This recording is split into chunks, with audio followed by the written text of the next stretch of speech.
Pollinating an anthurium is very easy, but you need to understand the anatomy of the flower. Anthurium flower is actually not a single flower. It's an inflorescence, which means a cluster of flowers on a spadix. So if you look at the spadix, you can see these white bits. These are the male flowers, the pollen. Now it's matured.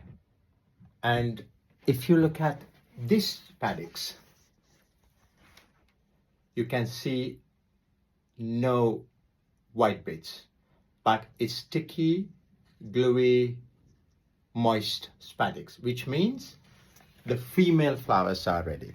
Usually when an anthurium opens, the female ones open first and then the male ones. This is the reason it's very hard for them to get self-pollinated unless there are two flowers in the same plant which shares different stages. So what I'm going to do today, I'm going to get some pollen of one anthurium and go to the other one and cross-pollinate. Unfortunately, I don't have the same species to pollinate it. If I had done that, I would have get the same plants, but I have to cross-pollinate. I'm getting the pollen from a Voraquinum. So, and then I'm going to go to a crystallinum and pollinate. So you simply rub a paintbrush gently along the spadix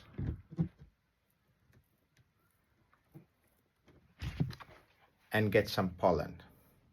They're quite tiny, but lots of pollen in here. And you go to the female one and spread it along. So I'm the bumblebee and these are my little legs full of pollen. Now officially I have pollinated it. However, I'm going to repeat it for several times over a week or so, just to get the maximum results. Whatever you do, you can't do wrong. Just because if you do it once, you still get some seeds. Now you can see this had been pollinated by me, of course, and it's fully pollinated. You can see these little nodules. There will be the seeds.